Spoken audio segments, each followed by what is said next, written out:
Of course. Hello, everybody. My name is Juliet, and I would like to welcome you all to the European School of Theosophy today. The EUST is not an organization, but a non-profit platform focusing on the study of theosophy and esotericism. We are continuing our 2020 conference focusing on the theme, The Mystery of Consciousness. And due to COVID-19, the conference is being organized online every Sunday free of charge. Additional lectures by Edward Abdil will be held once a month on a Wednesday. Today we have the honor of welcoming our guest speaker, Eddie Bilimoria, who will be speaking about contemporary scientific theories on consciousness. Eddie Bilimoria is a writer, lecturer, educationalist and engineer. I've got the audio now. Born in India and educated at Imperial College and the Universities of Sussex and Oxford, he is board director of the Scientific and Medical Network, which awarded him a prize for his book, The Snake and the Rope. Given his Eastern background and Western education, he has an unusual blend of experience in the fields of science and the arts, and significantly, a cross-disciplinary and universal outlook regarding his principal vocation, philosophy. A student of the perennial philosophy for virtually half a century, Eddie has given courses and lectured extensively in the UK and internationally in California, the Netherlands, India, and Australia. As an award-winning consultant to the petrochemical, oil and gas, aerospace, transport, and construction industries, Eddie has been project manager and head of design for major innovative projects such as the Channel Tunnel and offshore installations.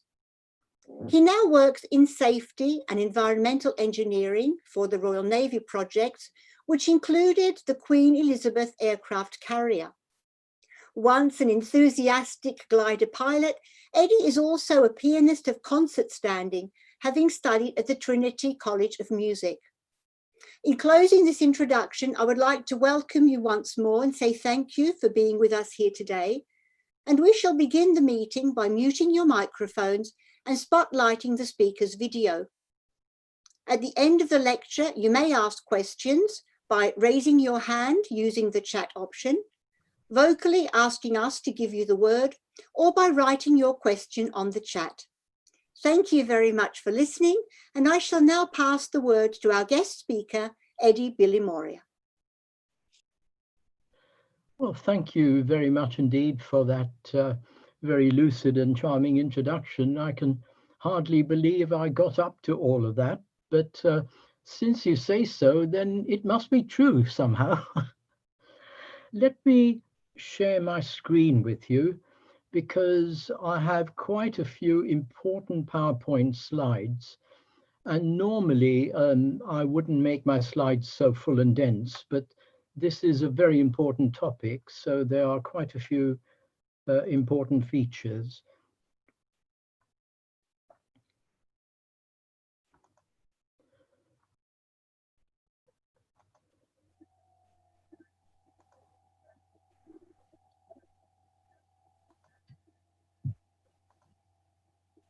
I take it you can all see that?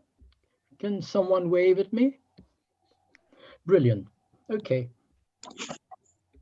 We like to start with a meditation. This is a little bit of a strange one. The Templeton World Charity Foundation have launched the first phase of a 20 million project at the Society for Neurosciences meeting in Illinois. And the idea is to compare two theories of the neurological and physiological mechanisms that produce consciousness by scanning the brains of participants during very cleverly designed tests. Now, I'd like you just to spend a few seconds just contemplating on the implications of this. What is it saying about the methodology of science and their approach to the whole subject of consciousness? 20 million for neurological, physiological mechanisms. Let's just contemplate that.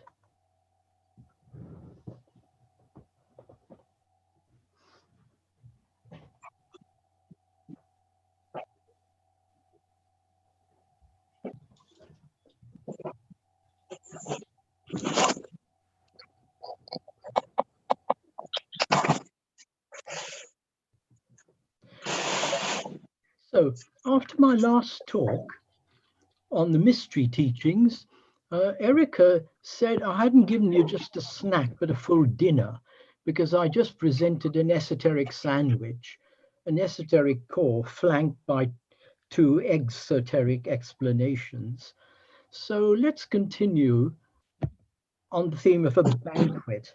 And let's start by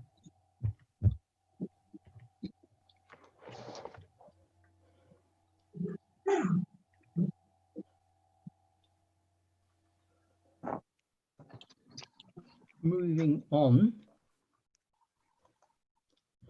That was the esoteric sandwich. And now, don't worry, it's vegetarian. We're going to have a rather major hors d'oeuvre. It's a large hors d'oeuvre, but we have a large appetite for wisdom. But there are more courses to this presentation. There are 4 more courses to come. First one is the foundational metaphysics of mainstream science. Every science is based on its foundational metaphysics. The second one is mainstream science on consciousness. Third one is enlightened science on consciousness. And the fourth is what I call scientific theosophists. Now, the first 2 and 3 courses constitute the bulk of this presentation. I'm going to skim very lightly on enlightened science and scientific theosophists, because this talk is what the mainstream is saying about consciousness. And by mainstream, I mean what we hear at the Royal Institution, the Royal Society, journals like Scientific American, Nature, New Scientist, Journal of Psychiatry, mainstream. So what is the foundational second course? The foundational metaphysics of mainstream science. That is very important to understand. Now, scientific theories on consciousness cannot be divorced from the paradigm of science, the worldview of science, which is in turn underpinned by the foundational metaphysics, its assumptions, its beliefs, and its ideology. And that is a legacy of the Vienna School of Logical Positivism, and its influence is quite immense even to the present day.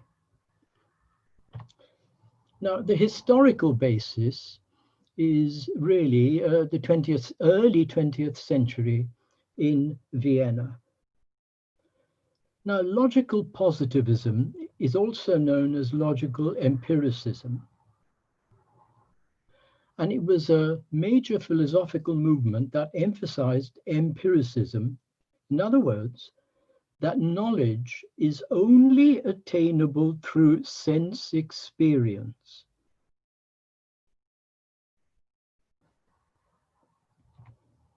The founding father was Moritz Schlitt. He was murdered by one of his own students, by the way, but that's another story. He was the chairman of the inner circle of the Vienna School. The core members were Otto Neurath, Karl Menger, Kurt Gödel, and several others, of course.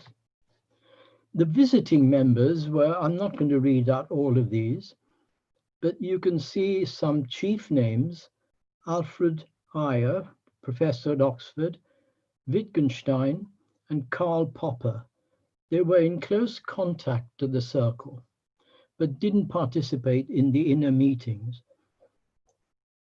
Now, I must emphasize that not all these members subscribed to the strict dogma of logical positivism. Bear in mind, this was a major international movement in the early 20th century. And not all of these members, even though kept in touch with the circle, they didn't walk the central plank of positivism and walk that plank and drown in a sea of materialism.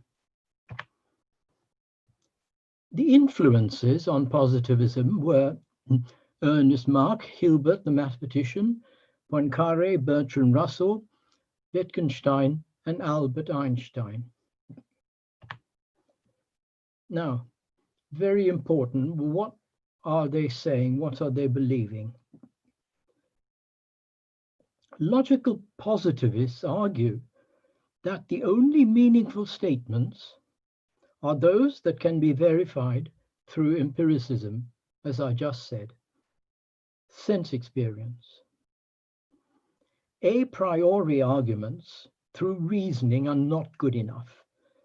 The empirical evidence, the a posteriori arguments based on observation and data as evidence are the only valid ones to have any meaning. Unobservables are meaningless. So this theory of knowledge maintains and asserts that only statements verifiable through direct observation and experience are meaningful. So what does this mean? In simple terms, we call it see-touch realism. I can only be certain what I experience through my observation, but my observation depends on my senses, and my senses are physical, of course, which means they can only respond to physical experience and objects. And physical experience and objects are governed by the laws of physics. So obviously, what I can't see, it may exist for all I care, but I have no means to verify what is unobservable, so they are meaningless. Great. But in all this, who is the experiencer? Who is doing the experiencing? Through what eyes is the observer observing?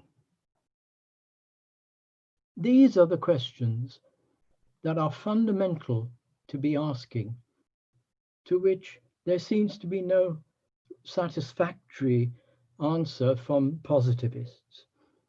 In scientific terms, in rather more scientific terms, what they're saying is, and the influence is very strong now, because physical nature is all that does and can exist, only physical laws exist and govern everything. So the properties identified by physics form the fundamental nature of the universe and everything in it. And every physical event has a physical cause that brings it about in accordance with the laws of physics. This is known as causal closure, that every physical event has a physical cause that brings it about. Causal closure, and it constitutes the whole axis around which the entire philosophical basis of materialism or physicalism, new word, revolves. So causal closure has built into it the entire metaphysical foundation of science. Causal closure. The three versions of causal closure. The weak one, every physical effect has a sufficient cause, never mind what sufficient is.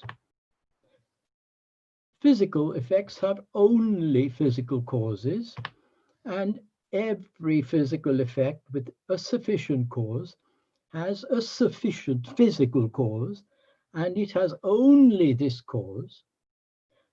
Therefore, this guarantees the absence of any non-physical causes, so finding a place for the mind is fundamentally physical. Finding a place for the mind is fundamentally physical.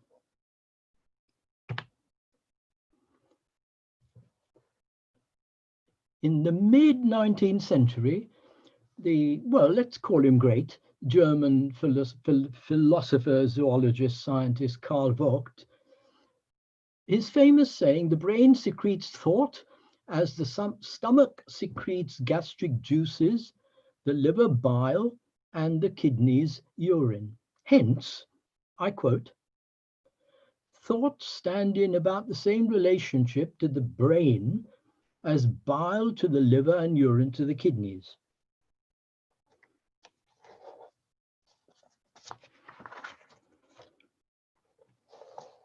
And it's supposed to be for educated people, by the way.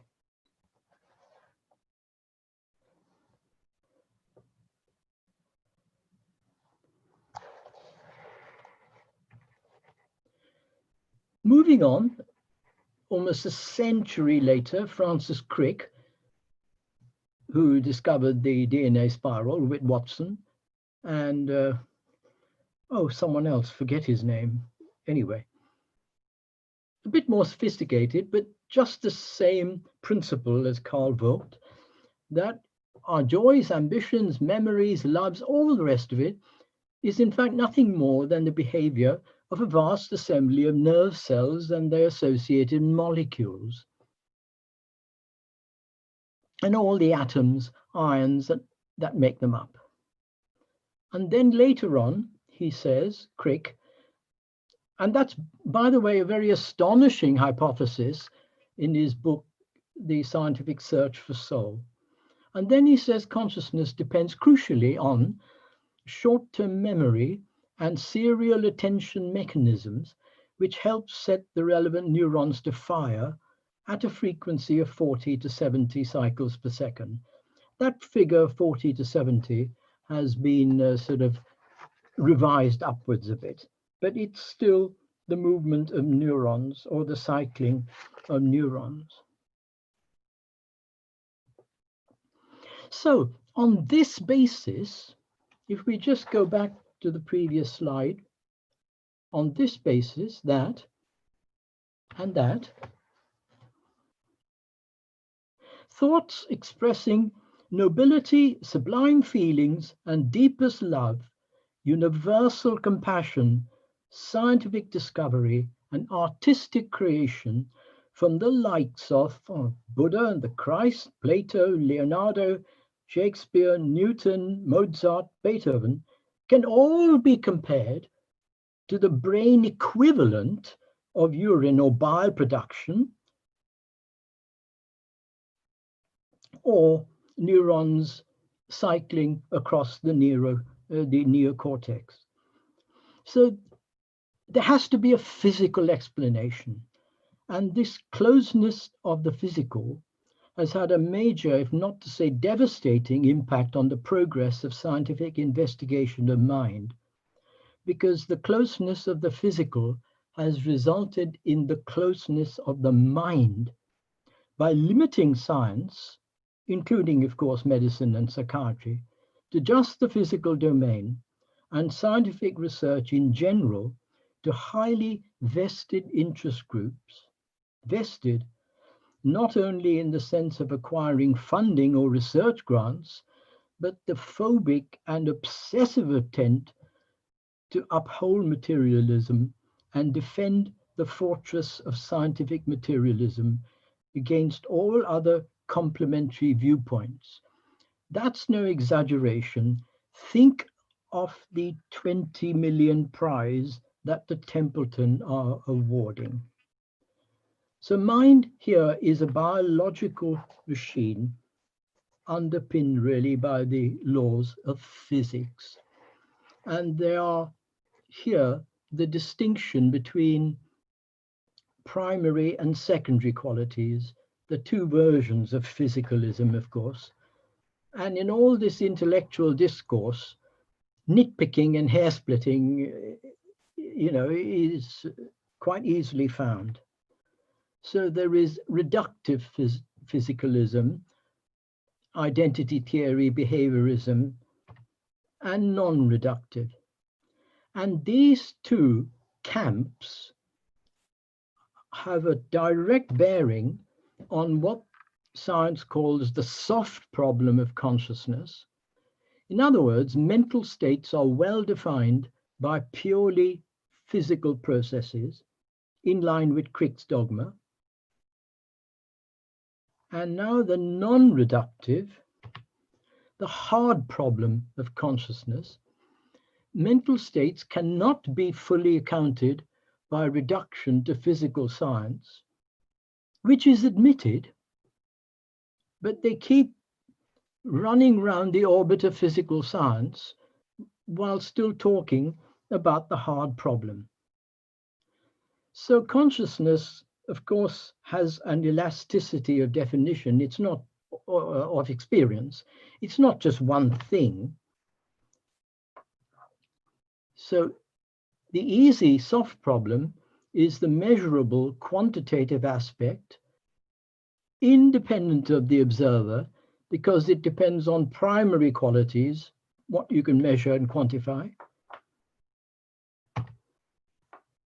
And the hard problem is the subjective experience, qualitative, which depends on the subject. So the whole spectrum of consciousness ranges from the soft problem, for which cognitive science is supreme, moving up the scale to the hard problem, meditation traditions, for which you can't really do an MRI of this brain necessarily and find out how to meditate. I am not saying that the soft problem is nonsense, not at all. Materialism has a definite place in all of this, but it's not the sole answer. It's part of the equation, and you'll see exactly what I mean by that. Now, let me back up what I'm saying. That I've made some pretty extreme statements. Let me back them up. What does modern science and neuroscience proclaim about consciousness? As a summary, brain equals mind, so consciousness is a byproduct of the brain.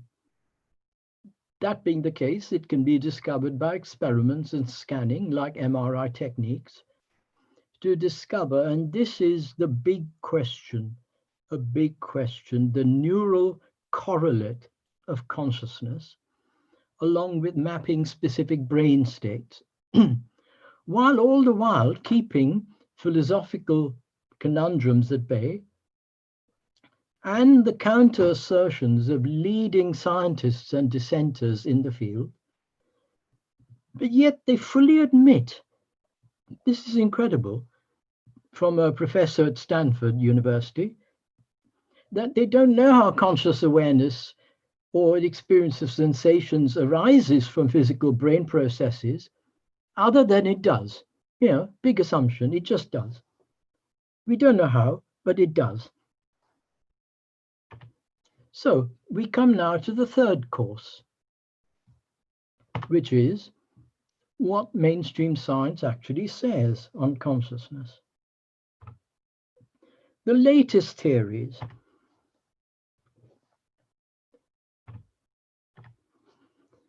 Well, Daniel Dennett, he is very well known. Of course, think of the brain as a computer, and human consciousness can best be understood as the operation of a virtual machine designed to run on any ordinary computer, such as the brain. So the brain's pretty ordinary as a computer. And Dennett is famous for saying that introspection is an illusion. Douglas Fields, international authority on the brain, in the Royal Society of Arts journal,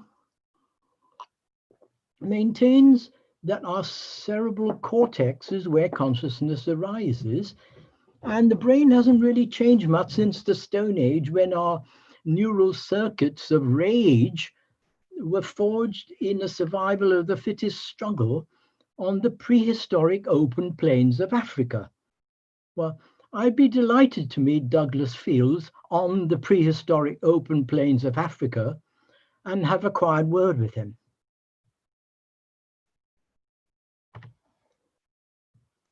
David Eagleman, neuroscientist, professor at Stanford, I just mentioned him. The human mind is an emergent property of the coordinated biological activity of several trillions of neurons and their interconnecting networks. Eagleman's mentor was Francis Crick, so this sounds pretty similar.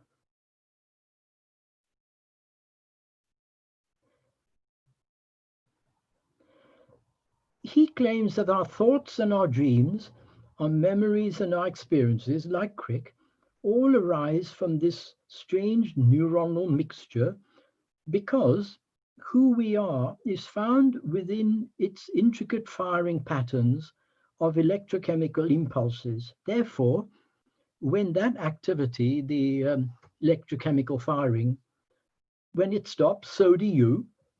And when that activity changes character due to injury or drugs, you also change, because all incoming sensory impulses are translated by the brain's electrochemical processes to create an emergent mental reality. So here you have this idea of the human mind as an emergent property of the coordinated bioelectrical activity of several trillions of neurons and their interconnecting networks. Well, that being the case,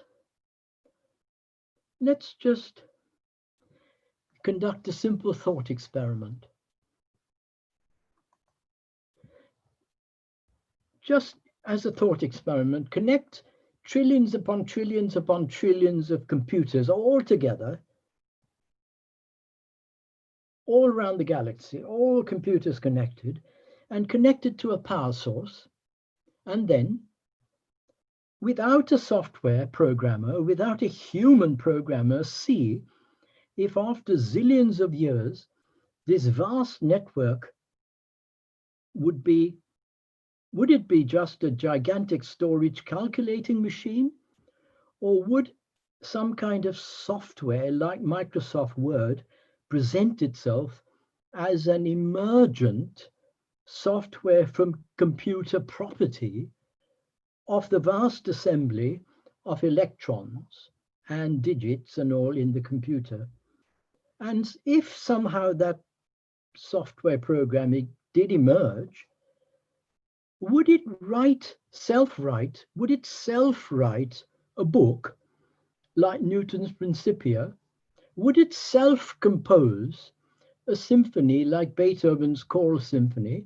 Or, let's have a little bit of fun, would it self-write a book like David Eagleman's book, The Brain, the Story of You, without a human programmer, all as an emergent property of the coordinated bioelectrical activity of several trillions of neurons and circuits? So if not, let's just continue this story of you. Everyone's telling us about you, about us, where it is fully admitted it's not known how consciousness, awareness, or the experience arises from brain processes, other than the fact that it does. Well, how about that from an unsupportable assumption, to put it mildly?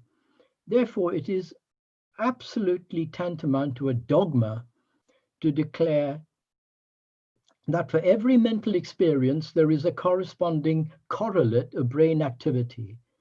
The neural correlate of mind and brain can generate neural correlates of heightened consciousness, which statement neatly ignores the robust evidence on near-death experiences that show the complete inactivity of the brain during the experience. But what is so special about a neural correlate? Firstly, what is not so special is that correlate is not the same as causation.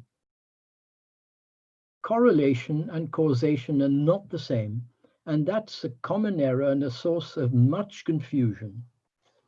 So moving on to what the latest and greatest mainstream science says, Rethinking Consciousness. Now, how about this? From a professor at Princeton University, where he declares that the brain generates consciousness, which can be discovered through evolutionary theory and by analogy with machines. So by tracing evolution over millions of years, we find examples from the natural world to show how, listen carefully, how neurons first allowed animals to develop simple forms of attention, taking in messages from the environment, prioritizing them, responding as necessary, and then focusing attention apparently helps an animal find food or flee a predator. Yes, we know that. It also may have led to consciousness. But in order to monitor and control this specialized attention, the brain evolved a simplified model of it. I quote, a cartoonish self-description, his words, cartoonish self-description, depicting an internal essence with a capacity for knowledge and experience, in other words, consciousness. And to engineer human-like consciousness into a machine, we need to upload the data structure of consciousness into machines.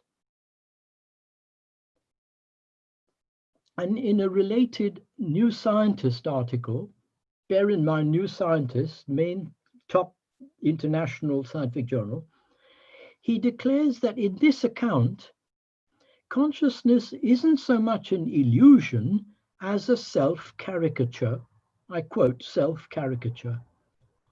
And by way of an engineering approach to the problem, because sometimes the best way to understand something is to build it, and what we have to do is it needs 4 ingredients: artificial attention, a model of that attention, the right content, and a sophisticated search engine to access the internal models and talk about them. So we now move in another account from cartoonish self-description and self-caricature to hallucination by Anil Seth, the professor of neuroscience at Sussex. And his theory is that our brain hallucinates our consciousness reality. Our brain hallucinates our conscious reality. So needless to say, in his 2021 book, he continues the neurocentric dogma that everything that makes us who we are is inscribed in the brain. And he explains that what happens in the brain to turn mere electrical impulses into the vast range of perceptions, thoughts, and emotions is to do with the combined activity in our brains of billions of neurons, each one a tiny biological machine generating a conscious experience. And once we understand the properties of this interconnection of neurons in terms of things happening inside our brains, then the apparently insoluble mystery of what consciousness is should start to fade away. At least that's the plan, he says. Well, it's certainly a pretty ambitious plan. But what is not in doubt, according to Anil Seth, is that we are constantly hallucinating. And that surely must include all neuroscientists, including himself. You can't leave yourself out of it. And Anil Seth has a rather novel definition of reality. When we agree that we have hallucinations, we call that reality. So reality is the common agreement of all our hallucinations. What about psychedelic drugs? They were once the province of the hippie fraternity,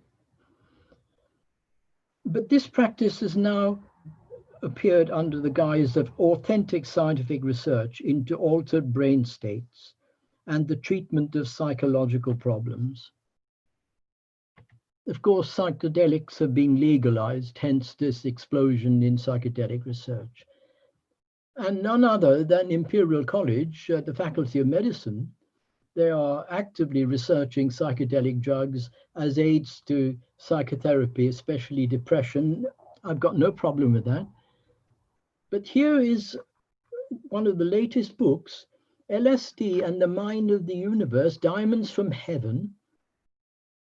And the idea is achieving altered states of consciousness to access, the cosmic mind. Psychedelics to access the cosmic mind. Of course, in all of this, depression is regarded purely as a brain aberration by the materialist. But a spiritual doctor would think of what the great Carl Jung spoke of as a homesickness of the soul. And that homesickness expresses through the brain, but not generated by it.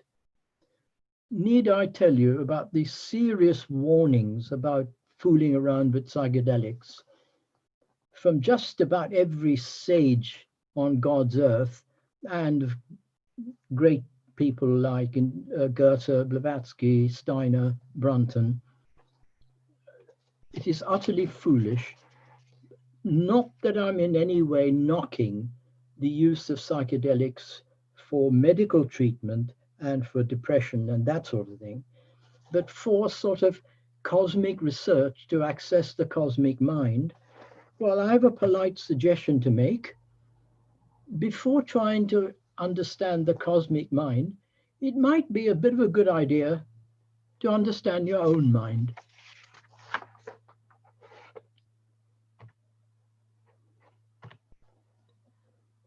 So as a quick 7-part summary,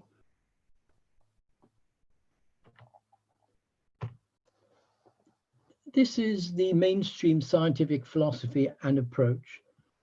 The scientific method is the only satisfactory one, and the realism philosophy, what I can only see, touch, measure, quantify, is really the only valid one. And if it can't be quantified, it's woolly, unworthy of science. The 5 physical senses are the windows. Only repeatable results are trustworthy.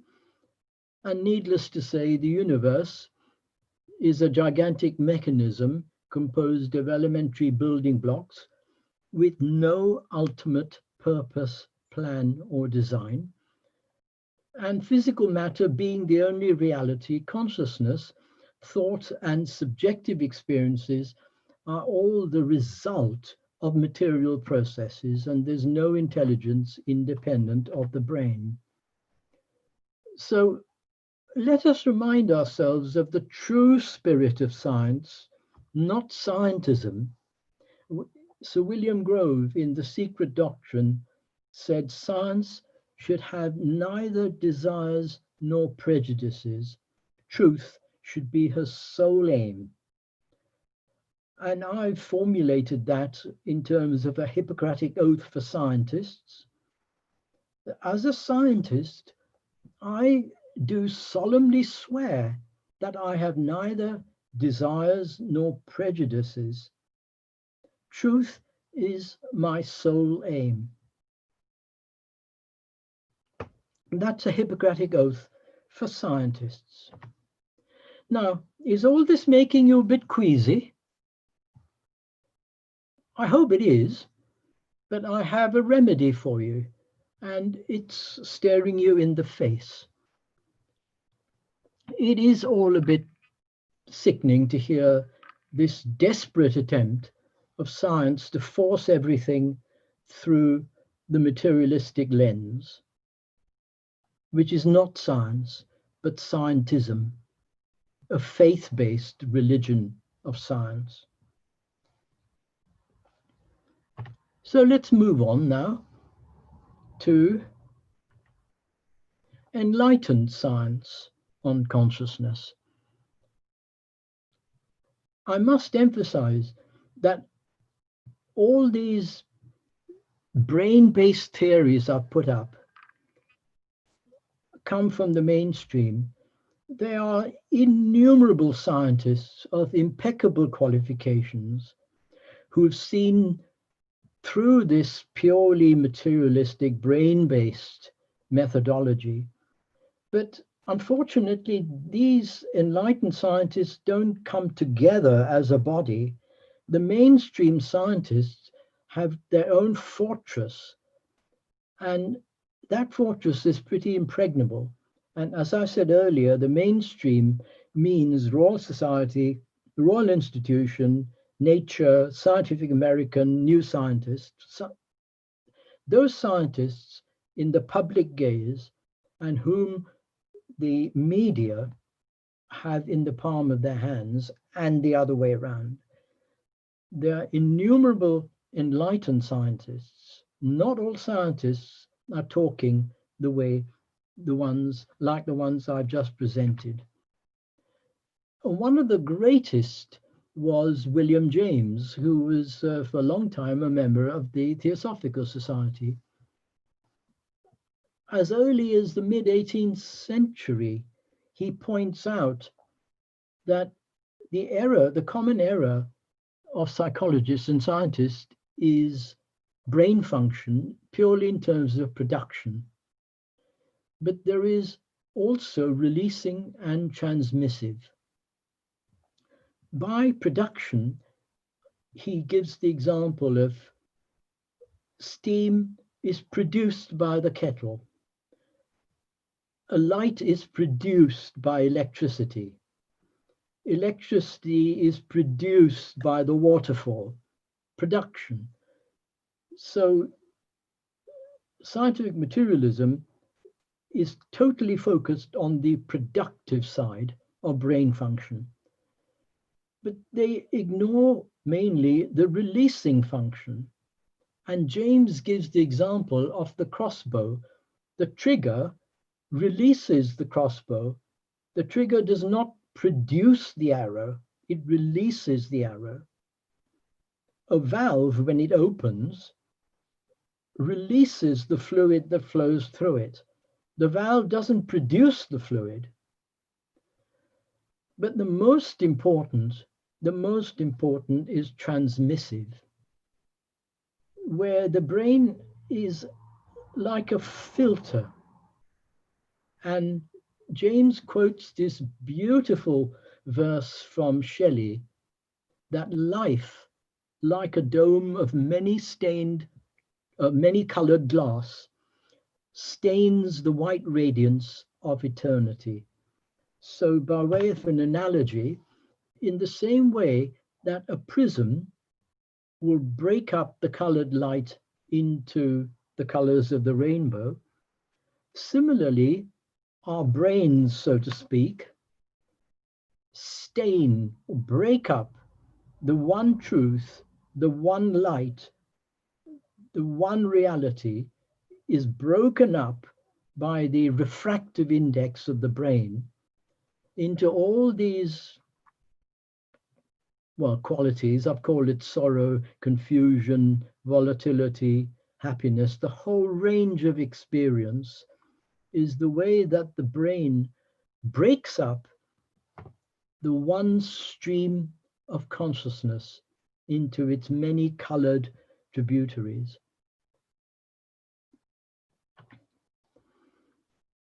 So then, picking up on this, the great Paul Brunton says that the notion that consciousness is a sort of gas generated in the fleshy brain is a modern Western error, and it's an easy one to fall into. And there is, of course, a very close connection between body, brain, and mind. But that doesn't mean that body, brain, and mind are all the same thing. Not at all.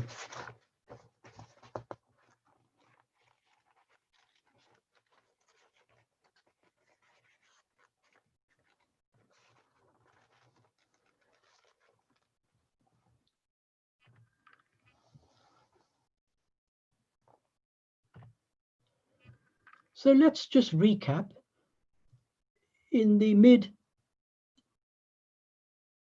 century, Carl Vogt says thoughts stand in about the same relationship to the brain as bile to the liver and urine to the kidneys. So what's changed since William James's seminal insight in 1898? That one mustn't just think of production, one must also think of releasing and transmission.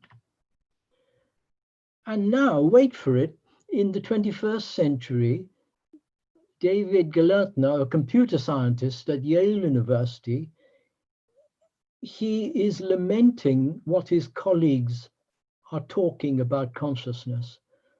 And he says most computationalists, most computer scientists, when asked about consciousness, they default to the origins of gravy theory set forth by Walter Matthau in the film of Neil Simon's The Odd Couple. And in that film, when challenged to account for the emergence of gravy, Matthau explains that when you cook a roast, it comes. The gravy comes when you cook a roast. That is basically how consciousness arises, too, according to computationalists. It just comes, just like that. So here's your roast, and here is the gravy of consciousness. It just comes.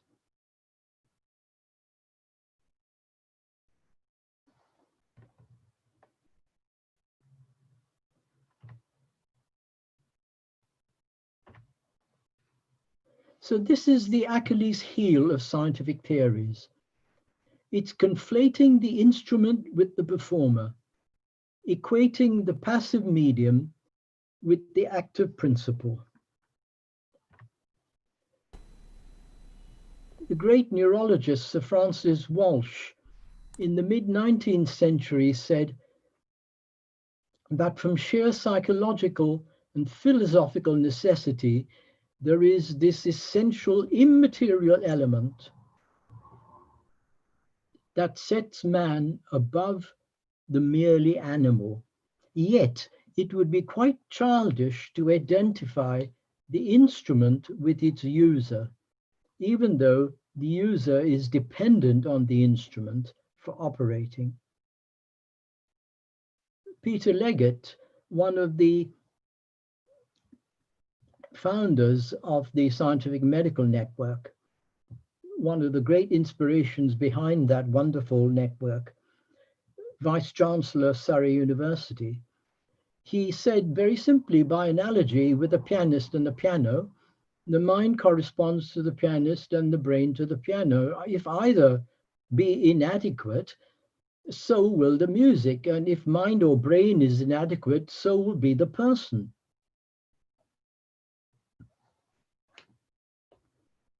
And then the final one, which you can read from David Bohm, which is so important, that the ultimate perception does not originate in the brain or any material structure, even though a material structure is needed to express it. So the confusion lies in equating the brain with the mind, not realizing that any principle needs its medium or channel for its expression. So the brain does not generate consciousness any more than your television generates the tiger you see on the screen. It transduces the signals so that a picture of the tiger appears on your screen. In 1952, here we're talking of enlightened scientists, don't forget, he laid the foundations of our knowledge of the functioning of the brain and spinal cord. And before his death, he said, "For me now, the only reality is the human soul." Beautiful words. Let's compare Francis Crick, we mentioned, in his astonishing hypothesis that all our joys and experience are nothing more than the behavior of nerve cells oscillating at 40 hertz. And also in the 1990s, another Nobel laureate, Gerald Edelman, says to reduce the theory of human behavior to a theory of molecular interactions is simply silly. Well, of course it's silly, because what Crick and his school don't realize is the brain is the mechanism. It's the piano, it's not the pianist. Karl Popper, a great scientist, he was part of the Vienna Circle and certainly not a logical positivist. And he clearly says that in explaining matter, his italics, and its properties, physics has transcended the original program of materialism. And in fact, physics has produced by far the most important arguments against classical materialism. Materialism has transcended itself. And to think that materialism can explain everything is what Karl Popper refers to as promissory materialism. It's a promise which is more faith-based than anything else.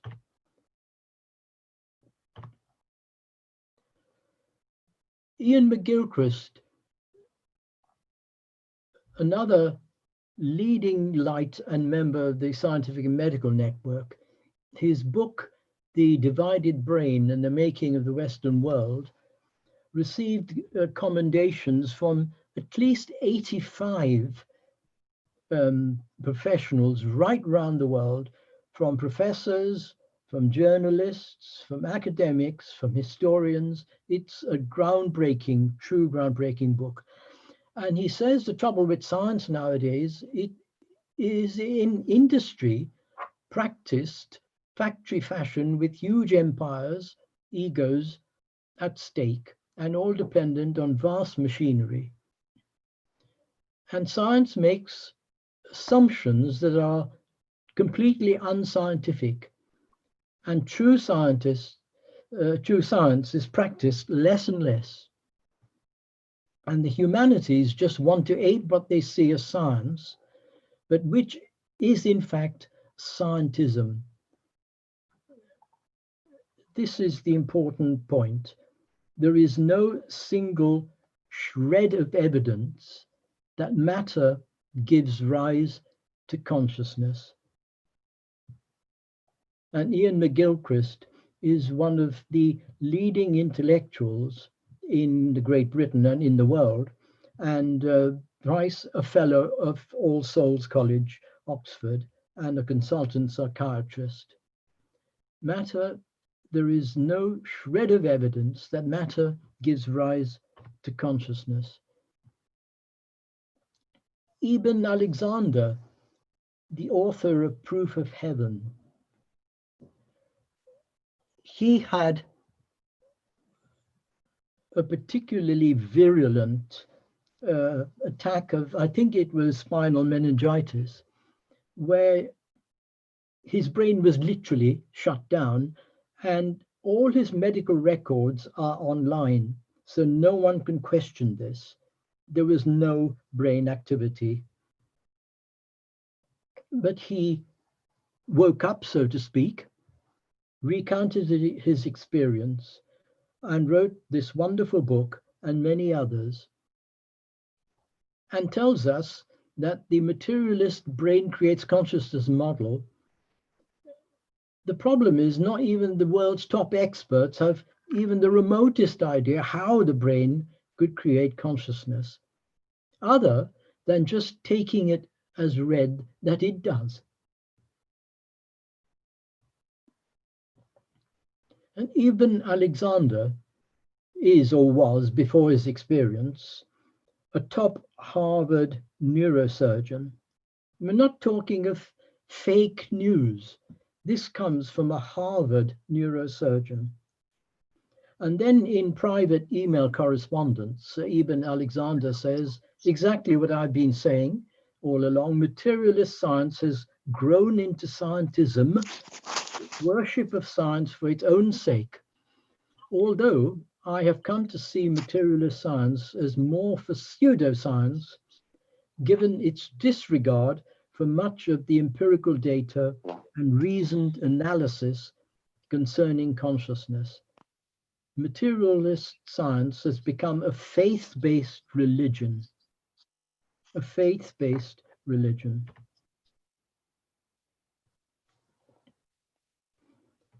The fifth course is what I call scientific theosophists. I'm going to include the great Erwin Schrödinger in that bracket. Schrödinger was a deep student of the Eastern philosophy, of the Vedanta, of Upanishads, and his three wonderful slim books, What is Life, Nature and the Greeks, and Science and Humanism, are worth their weight in gold. And in these books, we find these statements that science cannot tell us a word about why music delights us and why and how an old song can move us to tears. Science can describe the physics and the physiological processes that happens in our sensorium and motorium when the waves of compression, the air waves, reach our ear to the moment when certain glands secrete a salty fluid that emerges from our eyes. Now, this is the soft problem of consciousness, primary qualities. It's describing the physiological mechanisms. But the hard problem of consciousness, the hard problem is understanding why the feelings of delight and sorrow that accompany the process, that science is completely ignorant and therefore reticent. So you can look at the soft problem like this. If I get dust in my eyes, obviously tears will appear. The physical dust has evoked a physiological response. That's the soft problem, tears because of a physical phenomena. But now if I recall a wonderful tune of Schubert or Chopin or Beethoven, I don't have to put it on my CD player. I only have to think about it and feel it. And that will bring tears. Now, how does a physiological response of tears then come from something that is completely non-physical, the reminiscent of an old, beautiful tune? That science, as Schrödinger says, is completely ignorant and therefore reticent. When he said reticent, it's not reticent now. It's going mad over trying to find some answers. A great man, Schrödinger, along with Max Planck, and Heisenberg and that wonderful golden era of quantum physics, when Max Planck, remember, said that we can never understand as scientists the ultimate mystery of nature because we are trying to solve something without including ourselves in that mystery. We are part of the mystery that we are trying to solve, and we cannot detach ourselves from what we are trying to understand. And science demands the believing spirit. And Heisenberg, before he died, realized the Mayavic, the illusionary nature of the physical world. Schrödinger, as I just quoted, and Prince Louis de Broglie, the great quantum physicist, said our souls have not grown in proportion to our bodies. Man needs a supplement of the soul. And Wolfgang Pauli, who was a colleague and a friend of Carl Jung and wrote papers with him, and declared that the most important, the pressing need for the age is the embracing of the rational and the mystical, not a divide between the two.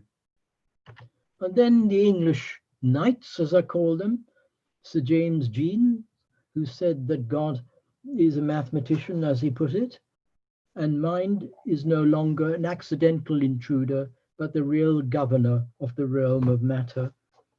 And Sir Arthur Eddington, who said that the nature of reality is spiritual, not material, nor a dualism between spirit and matter, but fundamentally spiritual. But how sad that the thoughts of these great scientists seem not to have penetrated the fortress of scientism. But things are improving. E. Lester Smith, one of the greatest scientists in the Theosophical Society, a fellow of the Royal Society, his 3 wonderful books, Intelligence Came First, Inner Adventures, and Our Last Adventure. Arthur Ellison, who was another leading light in the scientific and medical network, 3 times president of the Society for Psychical Research, his lucid and concise book, The Reality of the Paranormal, and Peter Leggett, the Vice Chancellor of the University of Surrey, Facing the Future, The Sacred Quest, and of course I must include Rupert Sheldrake in the group of scientific theosophists. What about the demand for proof? It's so easy to talk about proof and ask for proof. It's more difficult to live up to it. Galileo, in a letter to Kepler, said, "My dear Kepler, when I ask these leading philosophers to look through my telescope and see, like lazy serpents, they just turn their eyes, shut their ears, and bury their heads in the sand, so to speak." To which we may add, quite clearly, many a modern scientist who professes allegiance to the method of science and who are admirers of Galileo simply turn their heads, self-blind their eyes, self-block their ears when they are invited to witness irrefutable evidence of the paranormal. These scientists need to look through the telescope. And looking through the telescope is the great and wonderful endeavor of the Scientific and Medical Network in their Galileo Commission report, which aims, it's not at all castigating materialist science, but is expanding science beyond and above a purely materialist worldview towards an expanded science. there is an executive summary, a small booklet, and a major book, the Galileo Commission. The aims are to stimulate debate about the presuppositions and shape of science in the future, proposing that our current science is unnecessarily restricted and restrictive, and science and society would benefit from questions that are currently marginalized by the mainstream. And what is arbitrarily excluded is, of course, consciousness taken seriously in its own right. Not just specialist consciousness studies, but considering consciousness as a study in its own right, for which spirituality and anomalous cognition would be major topics. So, where does the brain come into all this? Here are 5 views of Einstein's brain pickled in 2 fruit-preserving jars at the University of Pennsylvania, and we are reliably informed, it has to be reliable because it's in the Lancet, that a person's mathematical ability is largely or strongly dependent on the development of the inferior parietal lobule, and his thinking capacity is explained by physical differences in the brain, Einstein's brain being 15% larger than active. Great, but how about this? Professor Lorber of the University of Sheffield has identified a university mathematics student with less than 1 millimeter of cerebral tissue. He has identified several hundred people with very small cerebral hemispheres, but normal intelligence. And some people have no detectable brain, but yet they have an IQ of 120 and are mathematics graduates. And this is, by the way, in a journal of neurology. It's not fake news. And this comes from a top professor of neurology at the University of Sheffield. Now, all of these examples and the full references that go with them are all included in a fairly large book called Consciousness Unfolding by a very good friend of mine who I'm still getting to know. But all the references and the quotations can be found there. So what about the brain then? What about it?